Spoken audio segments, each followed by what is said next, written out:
గత కొన్ని రోజులుగా ఢిల్లీలో జంతర్ మంతర్లో దేశవ్యాప్తంగా యువత అక్కడ చేరుకొని కొన్ని బేసిక్ డిమాండ్స్ తోటి పోరాడుతున్నారు. ఆ బేసిక్ డిమాండ్స్ ఏంటి? మన దేశంలో విద్యా మంత్రి ఎవరైతే ఉన్నారో ధర్మేంద్ర ప్రధాన్, ఆయన తక్షణమే రాజీనామా చేయాలి అని.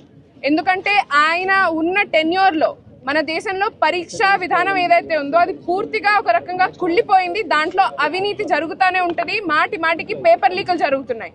ఈ సంవత్సరం నీట్ యూజీ కుంభకోణంలో 22కి పైగా మంది విద్యార్థులు వాళ్ళ జీవితాలను కోల్పోయినప్పుడు ఒక మారల్ రెస్పాన్సిబిలిటీగా ధర్మేంద్ర ప్రధాన్ అప్పుడే రాజీనామా చేసి ఉండాల్సింది. కానీ ఇంత మంది కోట్లాది మంది డిమాండ్ చేస్తున్నా కూడా ఆయన ఇంకా సిగ్గు లేకుండా పార్లమెంట్లోకి వెళ్ళి నవ్వుతున్నాడు.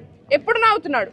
2 రోజుల తర్వాత. 2 రోజుల క్రితం ఏం జరిగింది? 2 రోజుల క్రితం ఢిల్లీలో వేలాది మంది విద్యార్థులు రోడ్ల మీదకి వచ్చి పార్లమెంట్ వైపుకి మేము వెళ్తాము, మా నిరసన మేము తెలుపుతాము అని చెప్తే వాళ్లపై టియర్ గ్యాస్, లాఠీ చార్జ్, ఆడవాళ్ళని మేల్ పోలీస్ మెన్ పట్టుకొని లాగి వాళ్ళ బట్టల్ని చింపి మరి వాళ్ళని అరెస్ట్ చేశారు, వాళ్ళపై హింస చేశారు, వాళ్ళపై దాడి చేశారు.